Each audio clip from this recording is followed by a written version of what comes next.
नमस्कार दोस्तों, स्वागत है एक बार फिर आपके अपने YouTube चैनल जीवा स्टडी पर। मैं वरिष्ठ अध्यापक मुकेश कुमार जांगड़ आपका स्वागत करता हूं। तो अपन जो है कलाम द्वारा आयोजित जो ऑफलाइन टेस्ट सीरीज है आपकी राजस्थान 3rd ग्रेड अध्यापक भर्ती परीक्षा, जिसको अपन रीट मेंस कहते हैं, उसका जो आपकी 2.0 जो नई टेस्ट सीरीज है उसका माइनर 1 देख रहे थे। पहली क्लास अपनी हो चुकी है। आज दूसरी क्लास में अपना जो टॉपिक रहेगा, एक तो अनुसंधान केंद्र रहेंगे, ठीक है, अनुसंधान केंद्र, और दूसरा जो रहेगा आरटी अधिनियम 2009, ठीक है। इन दोनों की क्लासेस जो है आज प्रोवाइड मैं आपको करवाऊंगा। तो सबसे पहला जो क्वेश्चन आपका आया हुआ है कि निम्नलिखित में से कौन सा अनुसंधान केंद्र जोधपुर में स्थित नहीं है, जोधपुर में नहीं है ये पूछा है। तो सबसे पहले यहां पर है केंद्रीय ऊन विकास बोर्ड, ठीक है, ये जोधपुर में ही है आपका, और इसकी स्थापना आपकी 1987 में हुई थी।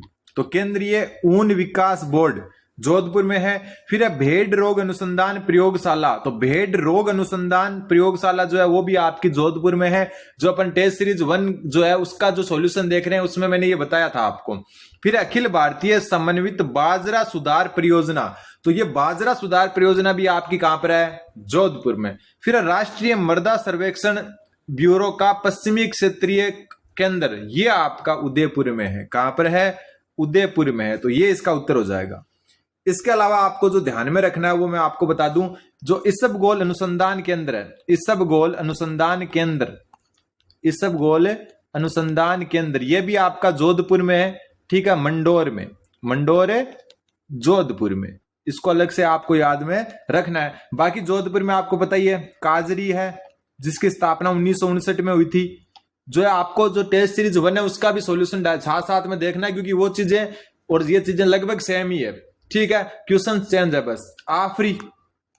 आफरी की स्थापना कब हुई, 1988 में, और ये भी जो है जोधपुर में स्थित है। इसके अलावा जोधपुर में अगर बात करें तो कृषि अनुसंधान स्टेशन जो मंडोर है, यहां पर आपका कृषि अनुसंधान सेंटर या जो है केंद्र भी है, अनुसंधान स्टेशन, ये भी कहां पर है, मंडोर जोधपुर में है, ठीक है। ये जो है कुल राजस्थान में 9 है, और 9 में से एक कहां पर है आपका, मंडोर में। तो ये जो मुख्य मुख्य चीज थी मैंने आपको बता दिया। इसके अलावा जो है अन्य बात करें तो यहाँ पर जोधपुर में और कौन सी चीजें हैं, जोधपुर की ही बता रहा हूं मैं आपको। एक आपका जो है राजस्थानी शोध संस्था, राजस्थानी भाषा की जो शोध संस्थान है, ये भी कहां पर है आपकी, जोधपुर में है। और जोधपुर में कहां पर है, चौपासनी में, चौपासनी में। इसके अलावा जो है आपका विजयदान देथा और कोमल कोठारी द्वारा जो है एक शोध संस्थान चलाई जा रही है, जिसका नाम क्या है, रूपायन संस्थान। कौन सी, रूपायन संस्थान। ये भी कहां पर है, ये भी जोधपुर में है। जोधपुर के कहां पर है, बोरुंदा में, ठीक है। और ये किसके द्वारा, कोमल कोठारी, कोमल कोठारी व्यक्ति का नाम है, आदमी का नाम है, लुगाई का नहीं है। और विजयदान देथा द्वारा ये स्टार्ट की गई थी। विजयदान देथा जो बहुत बड़े एक कवि या जो है लेखक हुए हैं, तो इनके द्वारा रूपायन संस्थान जो है बोरुंदा जोधपुर में जो है संचालित थी। तो ये सारे के सारे जोधपुर से संबंधित है। लेकिन ऑप्शन 4 जो आपका राष्ट्रीय मृदा सर्वेक्षण ब्यूरो का पश्चिमी केंद्र, ये आपका कहां पर है, उदयपुर में है, ठीक है। फिर अपन चलते हैं। देखो ये जो अखिल भारतीय समन्वित बाजरा सुधार परियोजना है ना, ये भी मंडोर में ही है, ध्यान में रख लेना। ये भी कहां पर है, मंडोर में ही है।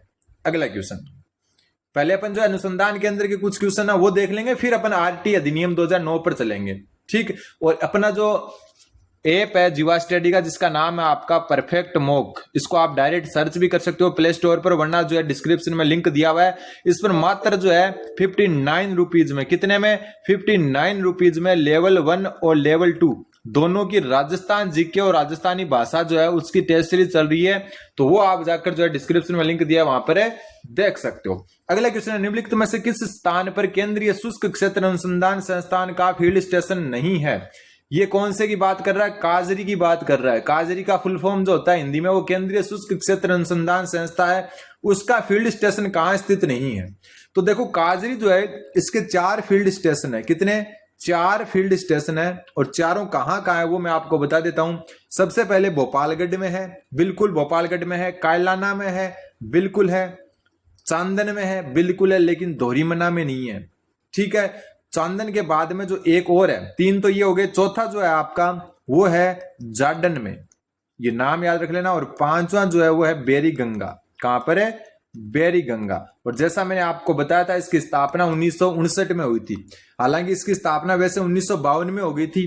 कब हो गई थी? 1952 में। लेकिन तब इसका नाम था मरुस्थलीय वन रोपण संस्थान, मरुस्थलीय वन रोपण अनुसंधान केंद्र, अनुसंधान केंद्र ये नाम था पहले इसका। ठीक है, 1952 में। फिर 1959 में इसका नाम जो है काजरी कर दिया गया, केंद्रीय शुष्क क्षेत्र अनुसंधान। ठीक है, ये 4 की जगह 5 याद रख लेना। कितने?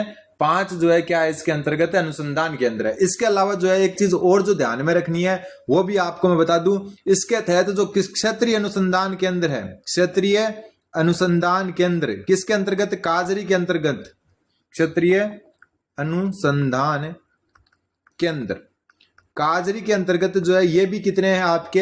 ये भी 4 हैं। ठीक है, 4 से 5 इनका नाम मैं बता देता हूं, 5 से 7 तक। पाली, ठीक है, पाली के अलावा बीकानेर, बीकानेर के अलावा जैसलमेर, ये 3 तो है राजस्थान में, चौथा और 5वां राजस्थान से बाहर है, जिसमें से एक जो आपका है वो है कुकमा में, और ये आपका है भुज में। भुज कहां पर है? गुजरात में। और एक आपका लेह में, लेह कहां पर है? लद्दाख में। ये 5 आपके क्षेत्रीय अनुसंधान केंद्र है काजरी के अंतर्गत। किसके अंतर्गत है? काजरी के अंतर्गत। और ये जो है आपकी क्या है? फील्ड स्टेशन है। कौन कौन सा? भोपालगढ़, चांदन, कायलाना, जाडन और बेरी गंगा। ये आपको एकदम अच्छे से याद रखना है। फिर चलते हैं आगे। भारतीय घास भूमि एवं चारा अनुसंधान संस्थान झांसी का पश्चिमी क्षेत्र अनुसंधान केंद्र कहाँ स्थित है? भारतीय घास भूमि व चारा अनुसंधान संस्थान जो झांसी में है, उसका पश्चिमी क्षेत्रीय केंद्र कहाँ स्थित है? तो ये आपका अविका नगर टोंक में स्थित है। कहां पर है? अविका नगर टोंक में। सेवर भरतपुर में क्या है? राई व सरसों अनुसंधान केंद्र, राई व सरसों अनुसंधान केंद्र, अनुसंधान केंद्र। ठीक है, बिछवाल में क्या है? बिछवाल में आपका राष्ट्रीय जो आपका या फिर केंद्रीय, राष्ट्रीय तो पहले नाम था इसका, केंद्रीय शुष्क बागवानी संस्थान है, शुष्क बागवानी संस्थान, बिछवाल बीकानेर में। ठीक है, फिर जो अपने को बात करना है दुर्गापुरा का, एक बार इसको हटा देता हूं। दुर्गापुरा जयपुर, दुर्गापुरा जो जयपुर है, यहां पर आपका राष्ट्रीय कृषि अनुसंधान केंद्र है, राष्ट्रीय कृषि अनुसंधान केंद्र। कहां पर है? दुर्गापुरा जयपुर में, अनुसंधान केंद्र। ये अपनी क्लासेस जो है रिवीजन के हिसाब से होती है एकदम अच्छे से, तो रिवीजन के हिसाब से इनको देखें तो इसका उत्तर अविका नगर टोंक हो जाएगा। भेड़ प्रजनन केंद्र, बकरी प्रजनन केंद्र, ये सारे अविका नगर में आपको पता ही है। तो झांसी का जो भारतीय घास भूमि एवं चारा अनुसंधान संस्थान है, उसका पश्चिमी क्षेत्र अनुसंधान केंद्र आपका अविका नगर टोंक में है। फिर सरसों अनुसंधान निदेशालय के संबंध में निम्नलिखित कथनों पर विचार कीजिए। ठीक है, यह सेवर भरतपुर में स्थित है, तो बिल्कुल जो है यह आपका सेवर भरतपुर में स्थित है। और यह 7वीं पंचवर्षीय योजना के अंतर्गत, 7वीं पंचवर्षीय योजना के अंतर्गत जो है स्थापित है, स्थापित, यह आपको ध्यान में रखना है। फरवरी 2009 में इसे राई सरसों अनुसंधान निदेशालय बनाया गया, बिल्कुल सही बात है। ठीक है, पहले जो सिर्फ और सिर्फ सरसों अनुसंधान निदेशालय था, लेकिन 2009 में राई को भी जोड़ दिया और राई सरसों अनुसंधान निदेशालय बना दिया गया। इसका प्रशासनिक नियंत्रण में जो है अलवर जिले में गुंटा बानसूर कृषि विज्ञान केंद्र स्थित है, बिल्कुल सही बात है। इसके प्रशासनिक नियंत्रण में अलवर जिले में 2, कौन सा? गुंटा और बानसूर। अभी अपनी जो है कल वाली क्लास थी टेस्ट जो 1.0 है कलाम का, यानी पहली जो टेस्ट सीरीज है उसका जो मैं अनुसंधान केंद्र वाली क्लास करवाई थी, उसमें मैंने बताया था कि अलवर जिले का जो है बानसूर जो है वो आपका सरसों अनुसंधान निदेशालय या राई और सरसों अनुसंधान निदेशालय के अंतर्गत कृषि विज्ञान केंद्र है। तो तीनों के तीनों इसमें सही है। उत्तर हो जाएगा ऑप्शन नंबर 4। कौन सा हो जाएगा? Option number 4। अगला क्वेश्चन, सूची 1 को सूची 2 से सुमेलित करना है। इधर अनुसंधान केंद्र है और इधर स्थान है। ठीक है, तो सबसे पहले अपन बात करें अनुसंधान केंद्र की, तो केंद्रीय शुष्क बागवानी संस्थान, अभी मैं बताया था आपको बिछवाल बीकानेर में है। ठीक है, जो जिस कलर में उस कलर से सुमेलित कर देंगे। राष्ट्रीय उष्ट्र यानी ऊंट अनुसंधान केंद्र, उष्ट्र का मतलब हो गया ऊंट अनुसंधान केंद्र, कहां पर है? बीकानेर में। राष्ट्रीय अश्व अनुसंधान केंद्र भी यहीं पर ही है, राष्ट्रीय अश्व अनुसंधान केंद्र भी यहीं पर ही है, अनुसंधान केंद्र। यहां पर जो अलग चीजें आने लगी है आजकल, जो आपको एग्जाम में भी देखने को मिल सकती है कि एक ही ऑप्शन से 2 जो है मैच कर रहे हैं। ठीक, फिर जो आपका आता है सामाजिक कार्य शोध संस्थान, और सामाजिक कार्य शोध संस्थान आपका अजमेर में है। और भारतीय हथकरघा प्रौद्योगिकी संस्थान, भारतीय हथकरघा प्रौद्योगिकी संस्थान जो है आपकी ये जोधपुर में है। तो जो कलर से जो लिखा हुआ है उससे ही क्या है, सुमेलित है। ठीक है, ये दोनों जो है ना आपका, ये जोहड़बीड़ में, जोहड़बीड़ कहां पर है आपका, बीकानेर में ही है। और ये भी जोहड़बीड़ में, और ये सारे क्या पर है, बीकानेर में है। एक बीकानेर में बेर व खजूर अनुसंधान केंद्र भी है, बेर व खजूर अनुसंधान केंद्र दोनों कहां पर है, बीकानेर में, अनुसंधान केंद्र ये भी बीकानेर में, ये आपको ध्यान में रखना है। अभी आरटी पर चलेंगे अपन धीरे धीरे। फिर क्वेश्चन नंबर 52, केंद्रीय राज्य फार्म सूरतगढ़ एशिया का सबसे बड़ा जो है, ये एशिया का सबसे बड़ा जो है क्या है, कृषि फार्म है, सबसे बड़ा कृषि फार्म। तो केंद्रीय राज्य फार्म जो आपका सूरतगढ़ के संबंध में निम्नलिखित कथनों पर विचार करना है।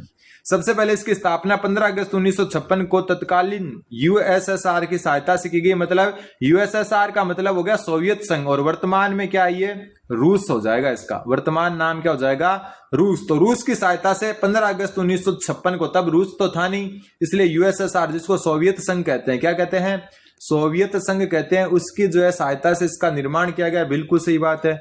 ये एशिया का सबसे बड़ा कृषि फार्म है, बिल्कुल ये बात तो अपन पहले ही करके आ चुके हैं। तो दोनों के दोनों क्या है इसमें सही है, उत्तर हो जाएगा ए व बी दोनों सही है। एक आपका गंगानगर में है जैतसर कृषि फार्म जो है आपका, जैतसर कृषि फार्म, जैतसर कृषि फार्म जो है आपका, इस बार एक चीज आपकी ठीक है, जो दोनों टेस्ट सीरीज है उसमें डबल रिवीजन हो जाएगा। ये सेम चीजें मैं अभी जस्ट बता के आया हूं 2-3 दिन पहले वाली जो अपनी टेस्ट सीरीज का जो क्वेश्चन थे उसमें, और सेम ही इसी में आ रहे हैं, तो डबल रिवीजन हो जाएगा। ठीक है, तो जैतसर वाला कर्नाटक के सहयोग से बनाया गया था और 1962 में इसकी स्थापना की गई थी। ठीक है, ये 1956 रूस के सहयोग से, और जैतसर वाला कर्नाटक के सहयोग से 1962 में। फिर आपका अगला क्वेश्चन है, राज्य में कृषि अनुसंधान स्टेशन और संबंधित कृषि जलवायु प्रदेश के युग्मों में से असुमेलित की पहचान कीजिए। ये क्वेश्चन भी अपन पहले कर चुके हैं, वापस देख लेते हैं इसको। देखो, राजस्थान में कुल जो है 10 सस्य जलवायु प्रदेश है। ठीक है, उसमें से जो फर्स्ट ए है, सबका लिख देता हूं, फर्स्ट ए का जो आपके अनुसंधान जो स्टेशन है वो मंडोर में है। सेकंड ए नहीं, फर्स्ट बी बता देता हूं पहले। फर्स्ट ए का है कहां पर, मंडोर में। फर्स्ट बी जो है आपका, इसका है गंगानगर में। सब मैच कर लेंगे अपन, 9 है टोटल, 10 कृषि जलवायु प्रदेश है, लेकिन 9 में ही ये जो है कृषि अनुसंधान स्टेशन है। ठीक है, फर्स्ट सी जो है इसका है बीकानेर में। इसमें जिले आपको पता ही है, ये सस्य जलवायु प्रदेश अपन कृषि पढ़ेंगे तब पढ़ेंगे। फिर आता है सेकंड ए का फतेहपुर में, और फतेहपुर है आपका सीकर जिले में। ठीक है, तो 4 हो गए। फिर 5वां जो आपका आ जाता है वो आ जाता है सेकंड ए के बाद में सेकंड बी, ये आपका केसवाना में है। कहां पर है, केसवाना, और केसवाना है जालोर में। फतेहपुर वापस लिख देता हूं, ये सीकर में है। ठीक है, कृषि अनुसंधान स्टेशन की बात हो रही है। राजस्थान में कुल 9 कृषि जो है अनुसंधान स्टेशन है, जो हर एक जलवायु प्रदेश में, हालांकि एक जलवायु प्रदेश में नहीं है। सेकंड बी के बाद में आता है थर्ड ए का दुर्गापुरा में है। वो दुर्गापुरा आपको पता ही है, बार बार नाम सुना होगा, जयपुर में है। ठीक है, थर्ड ए के बाद में थर्ड बी का नौगाम में है, और नौगाम जो है आपका अलवर जिले में है। कहां पर है, अलवर जिले में। थर्ड जो है बी के बाद में आता है फोर्थ ए, और फोर्थ ए का है उदयपुर में। और फिर आता है आपका फिफ्थ का उमेदगंज, और उमेदगंज है कोटा में। उमेदगंज ये है कोटा में। तो ये कुल 9 आपके क्या है, कृषि जलवायु प्रदेश के अंतर्गत कृषि अनुसंधान स्टेशन है। असुमेलित बताना तो कृषि जो केसवाना जालोर, कहां पर है केसवाना जालोर, ये रहा केसवाना जालोर, सेकंड बी में है, तो ये तो सही है। फिर है नवगाम अलवर, ये रहा नवगाम अलवर, थर्ड बी में है, तो ये भी सही है। फिर उमेदगंज कोटा फिफ्थ में, ये रहा उमेदगंज कोटा फिफ्थ में है। फिर है मंडोर वाला आपका फर्स्ट ए में है, तो ये किस में है, फर्स्ट ए में। और फर्स्ट बी में कौन सा हो जाएगा, ये सुमेलित है, फर्स्ट बी में गंगानगर आ जाएगा। इजी क्वेश्चन, इजी तब आपको याद है जब। फिर जो है क्वेश्चन अगला है कि निम्नलिखित में से कौन सा कृषि विज्ञान केंद्र ग्रामोत्थान विद्यापीठ नामक एनजीओ के प्रशासनिक नियंत्रण में। ये भी अपन जो पहली टेस्ट सीरीज है उसमें देख चुके हैं, वापस रिवीजन कर लेते हैं इसका। तो यहां पर बात हो रही है ग्रामोत्थान विद्यापीठ के नियंत्रण में कौन सा जो है आपका जो एनजीओ के मतलब प्रशासनिक कृषि विज्ञान केंद्र इसके क्या है नियंत्रण में। तो उत्तर हो जाएगा संग्रिया हनुमानगढ़। ठीक है, ये कृषि अनुसंधान स्टेशन था और ये कृषि विज्ञान केंद्र है, दोनों अलग चीज है। ठीक है, तो उत्तर हो जाएगा आपका संग्रिया हनुमानगढ़। बाकी अपन पिछली में देख चुके, ये अनुसंधान केंद्र हो गए। अब अपन देखते हैं आरटी अधिनियम 2009। अब चलते हैं अपन आरटी अधिनियम 2009 को केंद्र के संदर्भ में देखेंगे। राजस्थान वाला अपने आगे आएगा। शिक्षा का अधिकार अधिनियम 2009 लागू करना क्यों आवश्यक था? बहुत अच्छा क्वेश्चन है। सबसे पहले हम बात करें 6 से 14 वर्ष के बच्चों की शिक्षा का मूल अधिकार बनाने हेतु। ठीक है, दूसरी अपन बात करें बच्चों को दिए गए मूल अधिकार के अनुसार गुणवत्तापूर्ण शिक्षा प्रदान करने हेतु, क्योंकि धारा 45 के अंतर्गत 6 से 14 वर्ष के बच्चों की शिक्षा के संबंध में प्रावधान नहीं था। उपरोक्त में से कोई कारण सही नहीं है। तो देखो, वैसे ये क्वेश्चन थोड़ा सा अजीब है कि शिक्षा का अधिकार अधिनियम आरटी 2009 जो लागू करना क्यों आवश्यक था, और इसका उत्तर हो जाएगा बच्चों को दिए गए मूल अधिकार के अनुसार गुणवत्तापूर्ण शिक्षा प्रदान करने हेतु। ठीक है, अब जो आपका 6 से 14 वर्ष का जो बालक है उसके लिए जो आपके जो आरटी अधिनियम जो लागू किया गया है उससे मैं आपको बता दूं, सबसे पहले तो ये जो है 86वां संविधान संशोधन जो है 2002, ये इसकी क्या है, बेस है इसका। कौन सा? 86वां संविधान संशोधन 2002 जो 6 से 14 वर्ष के बालक की शिक्षा की बात करता है। इसके अंतर्गत जो है आपका क्या आता है, एक तो आता है अनुच्छेद 21A शिक्षा का अधिकार। ठीक है, एक आता है आपका अनुच्छेद 45, और अनुच्छेद 45 को अलग से याद कर लेना। नई जो शिक्षा नीति उसमें एक नाम आता है ECCE, early childhood care and education, यानी हिंदी में इसका फुल फॉर्म पिछली बार जो है रीट में 3rd ग्रेड मेंस में पूछा भी था, बाल्यावस्था। एक मिनट, ECCE का फुल फॉर्म पूछा था साइंस के पेपर में, कब? 3rd ग्रेड एग्जाम 2023 वाले में, 22 का जो 23 में एग्जाम होता फरवरी में, उसमें पूछा था जो है सीसी की फुल फॉर्म क्या होती है, तो प्रारंभिक बाल्यावस्था देखभाल एवं शिक्षा, देखभाल एवं शिक्षा, ये होता है इसकी फुल फॉर्म होती है। ठीक है, मतलब हो गया early childhood care and education, ये अनुच्छेद 45 के तहत है। और दूसरी बात जो है इसमें वो जो जुड़ा हुआ है वो आपका अनुच्छेद 51A का के, जिसमें जो है 6 से 14 वर्ष के बालक को शिक्षा देने का मूल कर्तव्य है। तो ये कुछ अनुच्छेद है जिनमें जो है किसका उल्लेख मिलता है, आपका जो है आरटी अधिनियम का उल्लेख मिलता है।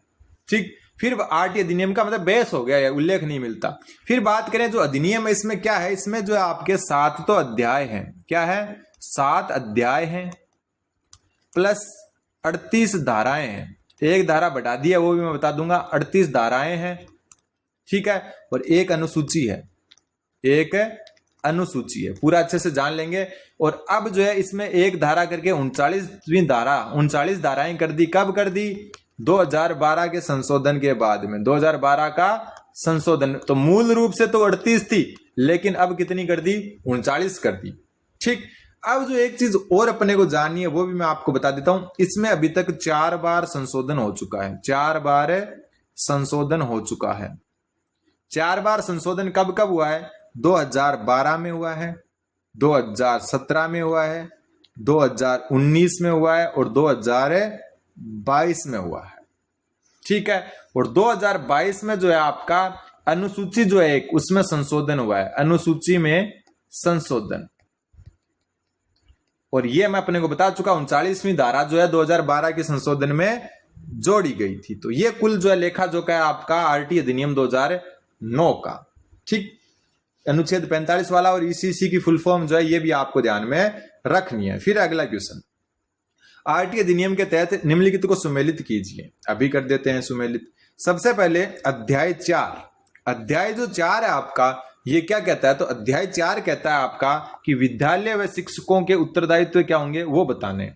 ठीक है, तो अध्याय 4 हो गया विद्यालय व शिक्षकों के उत्तरदायित्व। फिर अध्याय 2, अध्याय 2 कहता है आपका निशुल्क एवं अनिवार्य शिक्षा का अधिकार। ठीक है, फिर बात आती है अध्याय 6 की, और अध्याय 6 क्या कहता है? अध्याय 6 कहता है बालकों के अधिकार का संरक्षण। और फिर आता है अध्याय 3, और वो कहता है समुचित सरकार, स्थानीय प्राधिकारी तथा माता पिता के कर्तव्य। तो हर अध्याय को ध्यान में रख लेना। अध्याय जो आपका 6 है वो कहता है, सॉरी अध्याय 4 कहता है विद्यालयों में शिक्षकों के उत्तरदायित्व है। अध्याय 2 कहता है आपका निःशुल्क व अनिवार्य शिक्षा का अधिकार। अध्याय 6 कहता है बालकों के अधिकार का संरक्षण। और अध्याय 3 कहता है समुचित सरकार स्थानीय पदाधिकारी तथा माता पिता के कर्तव्य। पूरे 7 अध्याय है। तो अध्याय 1 क्या कहता है? अध्याय 1 का नाम है प्रारंभिक, जिसमें प्रारंभिक जो आपके परिभाषाएं वगैरह है। एक बच गया अध्याय 5। अध्याय 5 क्या कहता है? अध्याय 5 कहता है प्रारंभिक शिक्षा पाठ्यक्रम, प्रारंभिक शिक्षा पाठ्यक्रम व उसको पूरा करना, ठीक है। और फिर बच गया अध्याय 7 और ये कहता है आपका प्रकीर्ण। बस ये नाम ध्यान में रखना है। बाकी अध्याय 4 ये अपन देख चुके हैं और 5, 6, 7 टोटल 7 हो गए। तो पहला ये रहा, दूसरा ये रहा, तीसरा ये रहा, चौथा ये रहा, 5वां यहाँ पर लिखवा दिया, 6ठा ये रहा और 7वां ये रहा। तो ये सारे क्या है? अध्याय आपको ध्यान में रखने हैं। फिर चलते हैं अगले क्वेश्चन पर।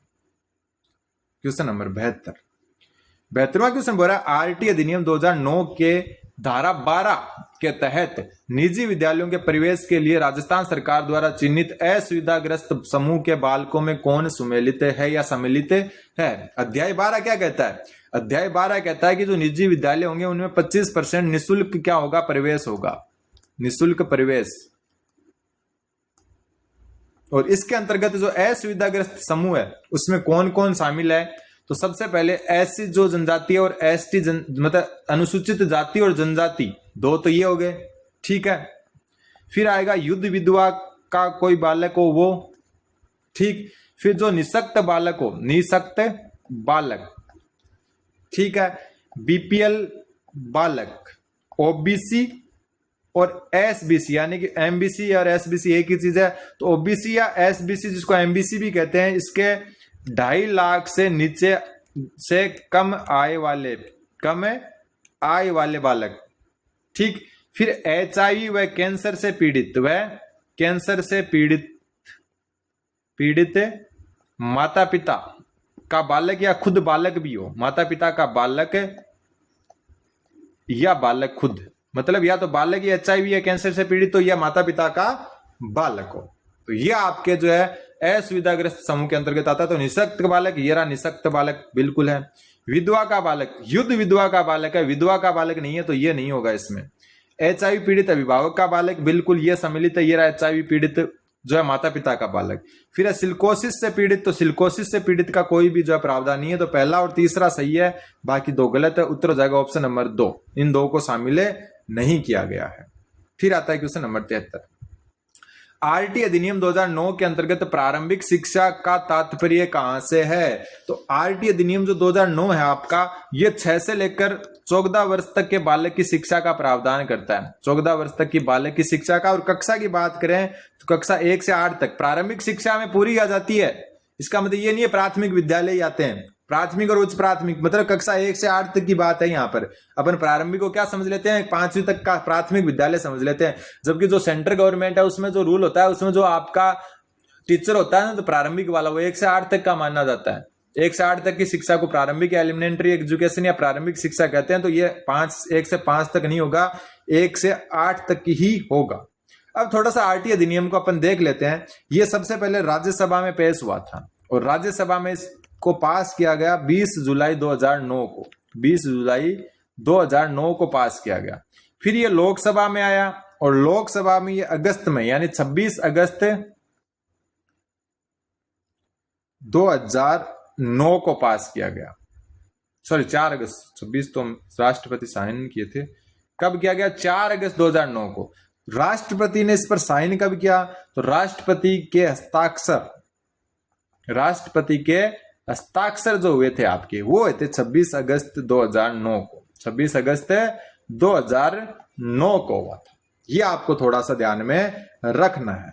तो ये जो है 35वां जो है अधिनियमित किया गया था भारत के जो संविधान में। इतना अपने को याद रखने की जरूरत नहीं है, ठीक है। फिर चलते अपन आगे क्वेश्चन नंबर 74 की तरफ। आरटी अधिनियम 2009 की धारा 3 के तहत वर्ष 2012 में किए गए संशोधन के तहत किन बालकों को घर आधारित शिक्षा चुनने का अधिकार प्रदान किया गया है?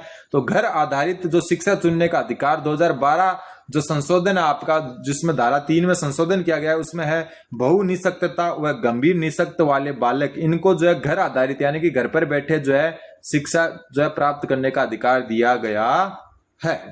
अगला क्वेश्चन, क्वेश्चन नंबर 75। यदि कोई बालक 11 वर्ष की आयु में विद्यालय में प्रवेश लेता है तो उसे विद्यालय में प्रवेश दिया जाएगा। तो ध्यान में रख लेना, आरटी अधिनियम जो है आयु के अनुसार प्रवेश के जो है आयु के अनुसार प्रवेश को अनुमति करता है, आयु के अनुसार प्रवेश। और अपन पहले देख चुके कि 6 से 14 वर्ष तक का जो है ये लागू होता है, और कक्षा 1 से 8 तक। ठीक है, तो कक्षा 1 में 6 वर्ष का बालक होगा, 7 वर्ष का बालक दूसरी क्लास में, 8 वर्ष का तीसरी में, 9 वर्ष का चौथी में, 10 वर्ष का पांचवी में और 11 वर्ष का छठी में होगा। ये रूल होता है। तो यहाँ 11 वर्ष का बालक है वो कक्षा 6 में आएगा, डायरेक्ट कक्षा 6 में, भले वो पहले पढ़ा हो नहीं पढ़ा हो। तो उम्र के आधार पर क्या होता है, उम्र के आधार पर प्रवेश होता है। बाद में अगर इसमें जो है उपचारात्मक शिक्षण से उसको उस लेवल पर लाया जाता है। तो 6 से 14 वर्ष या कक्षा 1 से 8 का मतलब है जो वर्ष है वो मैच करते जाओ। तो 11 वर्ष का बालक कक्षा 6 में आएगा। ठीक है, फिर जो है 12 का कितने में आ जाएगा, 12 का 7 में, 13 का 8 में, तो 8 कार्य करेगा इतने में, वो 14 का हो जाएगा। ठीक, अगला क्वेश्चन, क्वेश्चन नंबर 76। निःशुल्क व अनिवार्य शिक्षा बाल अधिकार का अधिनियम 2009 के अनुसार प्रारंभिक शिक्षा के लिए प्रवेश प्राप्त कोई बालक प्रारंभिक शिक्षा पूरी करने तक निःशुल्क शिक्षा का अधिकार कब तक होगा? मतलब कोई बालक है उसको प्रारंभिक शिक्षा पूरी करने का अधिकार मिला है आरटी अधिनियम 2009 के अंतर्गत, तो वो जो है 14 वर्ष की आयु के पश्चात भी इसका जो है हकदार होगा। मतलब वो किसी कारण जो है अच्छे से नहीं पढ़ पाता, वापस पढ़ता है, तो 14 वर्ष के बाद में भी कम जो आपकी प्रारंभिक शिक्षा है ना, उसके लिए आपका उम्र चलो बाई चांस ऊपर नीचे हो जाती है, लेकिन 14 वर्ष के पश्चात भी उसको आप जो है रोक नहीं सकते, फिर भी वो उसका अधिकार होगा। फिर आता है क्वेश्चन नंबर 77। आरटी अधिनियम 2009 की धारा 8 के अंतर्गत समुचित सरकार का कर्तव्य नहीं है।